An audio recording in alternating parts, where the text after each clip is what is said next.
Mesdames et messieurs, c'est le professeur Jean-Jacques Pouroussi Sadiki, gouverneur de la province du Sud Kivu. Je viens vous parler de l'évolution de la situation sécuritaire dans le territoire et la ville d'Ouvira et dans la province du Sud Kivu en général.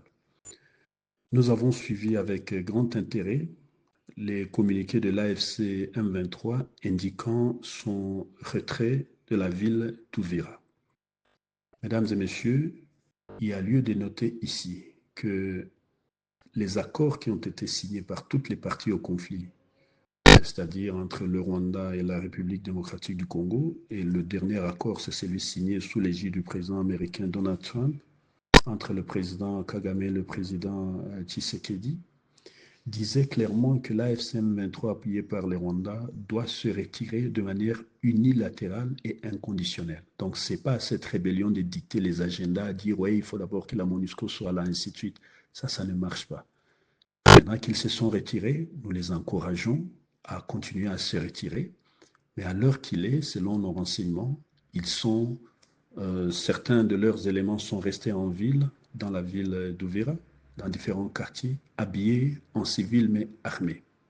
Et le but serait de perpétrer des crimes, des massacres, de piller, d'organiser le pillage, le chaos, pour dire, bon, voilà, sans nous, il y a le chaos, il faut qu'on revienne. Donc, il faut qu'on fasse très attention. On annonce des mines antipersonnelles qui auraient été placées ici et là pour piéger les acteurs politico-militaires qui vont revenir.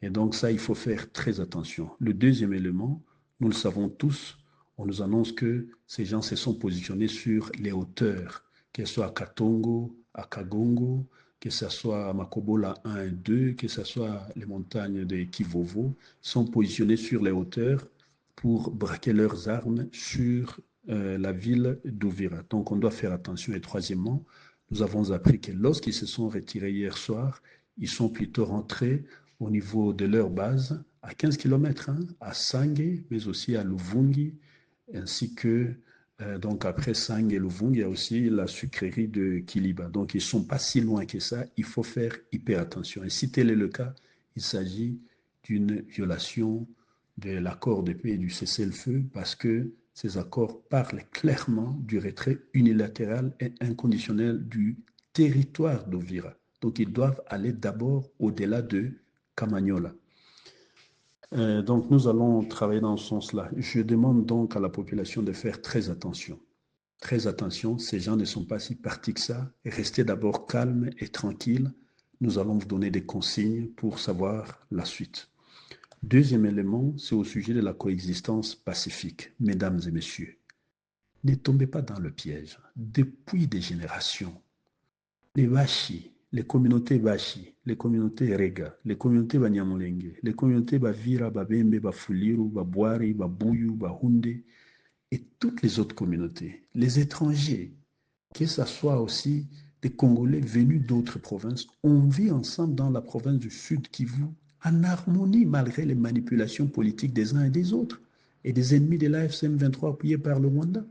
On n'a pas de problème entre nous. Maintenant, ce montage qui a été organisé par l'AFCM 23 appuyé par le Rwanda, qu'est-ce qu'ils ont fait? Hier, ils ont téléphoné partout, dans la diaspora des Banyamulenge. Ils ont contacté les communautés Banyamulenge à Kinshasa pour dire, même à Ouvira, oh non, si nous on quitte, vous serez en danger, il faut venir avec nous. Les gens ont refusé, mais on les a forcés, contraints, forcés les doigts à la gâchette. Si vous refusez, vous allez voir.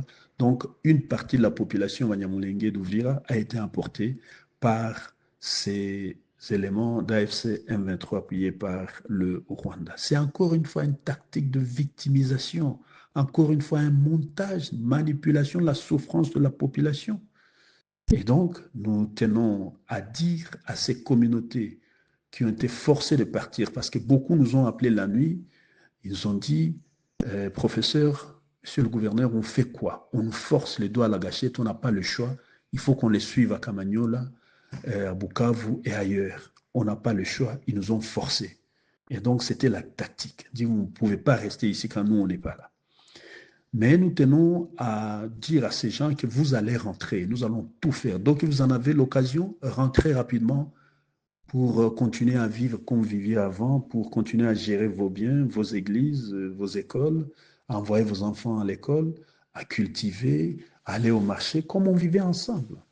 Et après ça, je tenais aussi à féliciter, à remercier les communautés Banyamulenge, leur leadership, qui ont appelé aussi, qui nous ont appelés et qui ont appelé aussi à Ouvira pour dire à leur communauté, n'acceptez pas ça. Si vous avez le moyen d'échapper à ça, à ces programmes que veut organiser la FCM 23, ne tombez pas dans le piège. Votre pays, c'est effectivement le Sud Kivu, enfin, votre province, c'est le Sud Kivu, votre pays, c'est la RDC. N'allez pas encore une fois vous imposer qu'on vous impose les camps des réfugiés. Vous voyez ce que ceux qui y sont, ceux qui ont osé prendre cette décision avant, c'est qu'ils vivent depuis des générations. Ils sont dans des camps, le parc est là-bas. Et voilà, c'est une monnaie d'échange. Donc, félicitations à toutes ces familles qui sont restées à Ouvira, dans tous ces quartiers. Et nous demandons ici, solennellement, au FRDC, au VDP et à nos alliés de protéger toutes les communautés, notamment les Vachi, les Varega, les Vanyamulenge, les Bavira, les Babembe, les Bafuriru, les Babouari, les Babouyu, les Hunde, ainsi de suite. Protéger tout le monde. Donc, il ne faut pas tomber dans le piège que vous allez dire non, les Banyarwanda rentrez chez vous, ou ils deviennent des Banyarwanda, attaquer leurs églises, leurs écoles, ainsi. Ne tombez pas dans ce piège ou attaquer quelqu'un, injurier, piller ses biens. Laissez, il ne faut pas, laisser que les gens vivent tranquillement. Et bientôt, nous allons rentrer dans les prochains jours, nous allons organiser, nous allons relancer ce que nous avons commencé ensemble, à savoir le cadre permanent de concertation pour la gestion de la crise sécuritaire au Sud Kivu. On va encore s'asseoir, toutes ces communautés, la FEC, les différents acteurs, la société civile, les ONG, nous allons nous asseoir ensemble pour essayer de trouver solution à nos problèmes, pour continuer à vivre ensemble. Par rapport à ça, je voulais envoyer un message aux déplacés et aux réfugiés. À cette communauté qui souffre terriblement, nous sommes en train de suivre de près tout ce que vous vivez. Donc nous serons avec vous et nous serons toujours à vos côtés. Mais ne tombez pas dans le piège, ne rentrez pas encore. Laissez-nous, nous allons vous donner la consigne. Lorsque notre armée va entrer, va renforcer partout, nous allons vérifier s'il n'y a pas de mines antipersonnelles. Nous allons vérifier, nous allons checker partout, toutes les maisons, s'il n'y a pas des ennemis qui se cachent là-bas. Nous allons vérifier que la population est bien tranquille, elle est bien protégée. Et là, nous allons vous donner des consignes que nous pouvons maintenant rentrer. Laissez-nous, c'est nous les autorités qui allons vous donner des consignes. Et je demande aux commerçants, à tout le monde, d'attendre d'abord, ne soyez pas. J'ai vu la liesse populaire, c'est très très bien. Merci beaucoup. Cela montre comment vous avez rejeté cette occupation illégale et forcée de l'ennemi de l'AFC M23, appuyé par le Rwanda. Et donc, par rapport à ça, je tenais d'abord, encore une fois, à vous dire que nous continuons à nous battre pour qu'on donne de la nourriture, qu'on donne des moyens, des infrastructures pour bien vivre dans ces camps des déplacés et des réfugiés, qu'on donne des médicaments. Et vous vous rappelez que nous avons fait un plaidoyer auprès du gouvernement congolais. Nous remercions le président de la République avec qui j'ai longuement parlé, la première ministre Judith Suminwa aussi, et ils ont envoyé tout de suite Madame la ministre d'État, Eve Bazaïba, qui a fait une intervention significative dans le camp. Nous remercions aussi, bien sûr, nous avons sensibilisé la première dame, et vous avez vu la fondation Denise Zenyake venir dans les camps pour assister. Nous remercions le gouvernement provincial qui a fait aussi un geste à nos réfugiés des Ruigi. Nous remercions l'Union européenne qui a fait aussi un geste fantastique récemment.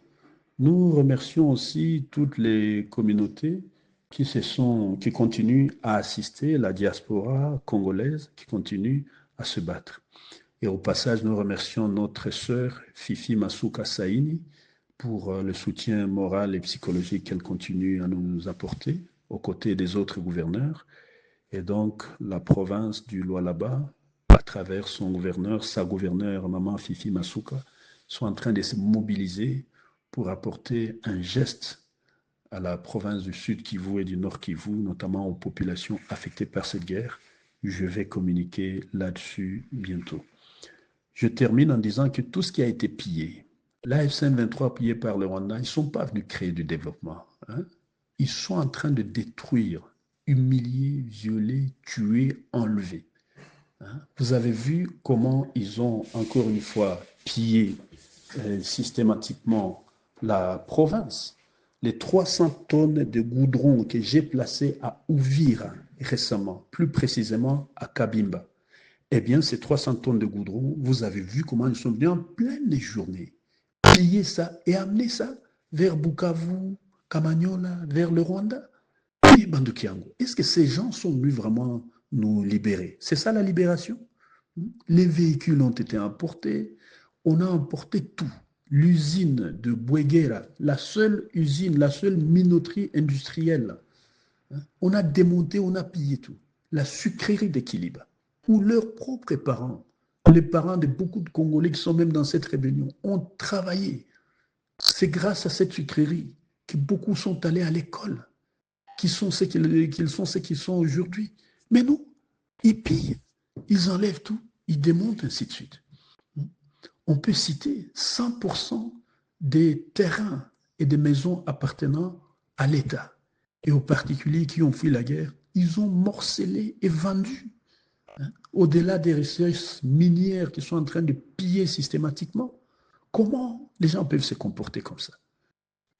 Le dernier délit en date, la dernière catastrophe en date, c'est le gouverneur rebelle qui déclare, qui fait un moratoire, c'est-à-dire une obligation au personnel, aux enseignants, aux élèves de l'Athénée d'Ibanda, où leurs frères, leurs enfants, leurs familles, peut-être même leurs parents ont étudié.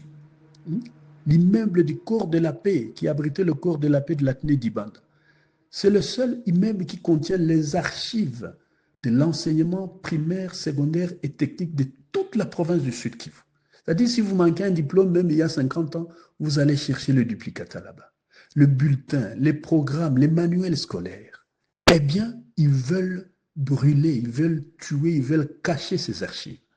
Parce que certains d'entre eux ont étudié là. Il faut cacher les traces, il faut brûler les traces. Et demain, ils vont faire quoi? Ils vont aller s'attaquer à Bwindi, parce que certains d'entre eux, de ces responsables rebelles, sont passés par là. Il faut cacher les traces. Hein? Et donc, on veut quoi, au fait? Hein? Il faut arrêter ça. Comment on peut aller intimider ces enseignants qui souffrent terriblement, qui n'ont pas de salaire, qui n'ont plus rien? Et non, il faut les chasser, piller les archives, les détruire et vendre, morceler ces terrains, ces maisons. Il faut qu'on arrête ça. Je voulais dire à la population, courage, nous allons terminer ça. Le président de la République, chef de l'État Félix Antoine Tshisekedi Tshilombo, a pris l'engagement ferme devant la population dès qu'il a pris le pouvoir. Je vais tout faire pour amener la paix, la sécurité, la stabilité. Et voilà, nous sommes en train d'y arriver. Je vous ai toujours dit, Kopeoyo et Kosila. Voilà, nous allons rentrer dans quelques jours à Ouvira et bientôt à Bukavu et partout. Nous allons reprendre la vie. Tout ce qui nous a été volé, ne vous en faites pas. Toutes les infrastructures, des routes, ainsi de suite, qu'ils ont apportées, les usines qu'ils ont démontées, ne vous en faites pas. Nous allons refaire. Si on m'avait laissé 1 an à la tête de la province, eh bien, ça serait comme la Suisse d'Afrique. Et vous avez vu comment j'avais commencé. Et ce n'est pas tard. Dès que nous allons rentrer, nous allons reprendre et tout, nous allons tout racheter. Nous sommes un pays grand, fort, un peuple uni. Continuons à résister et à être résilients. Nous remercions le président de la République, chef de l'État, pour son courage et sa détermination, pour ses efforts politico-diplomatiques à ramener la paix à l'Est et dans l'ensemble de la RDC. Nous remercions le président burundais, Évariste Ndayishimiye, et derrière lui, toute la population burundaise qui nous accueille, qui nous a accueillis, qui accueille nos compatriotes dans des moments difficiles. Nous remercions sincèrement les chefs d'État de la région des Grands Lacs, membres de la conférence internationale sur la région des Grands Lacs, la CIRGL. Nous leur remercions sincèrement parce qu'ils sont en train de se battre pour que la paix revienne. Nous remercions aussi toutes ces organisations sous-régionales et régionales, que ce soit East African Community, que ce soit l'Union africaine, que ce soit la SADC. Nous leur remercions pour tout ce qu'ils sont en train de faire. Mais au-dessus de tout, nous remercions aussi le président américain Donald Trump et toute son administration. Ses prédécesseurs ont abandonné cette guerre pendant 30 ans. Il est le seul qui est venu Et voilà qu'aujourd'hui, nous commençons à respirer et il nous a donné l'engagement, ça va s'arrêter et nous allons faire les affaires. Maintenant, j'en appelle aux Rwandais, aux Burundais, aux Congolais, mettons-nous la main dans la main, arrêtons ces tragédies, on est fort ensemble. Cette guerre a fait reculer le Rwanda pendant 30 ans, la RDC pendant 30 ans, le Burundi pendant 30 ans, toute la sous-région pendant 30 ans. Arrêtons ça et mettons-nous ensemble pour faire le business ensemble, pour travailler ensemble, pour évoluer ensemble. Mesdames, Messieurs, on est ensemble et bientôt à Uvira, bientôt à Bukavu. Je vous l'ai toujours dit. Et voilà, on est en train d'y arriver. Mais soyez prudents, restez d'abord là où vous êtes. Nous allons vous donner des consignes, ne pas tomber dans le piège ennemi. C'est le professeur Jean-Jacques Bouroussi Sadiki, votre gouverneur. Merci.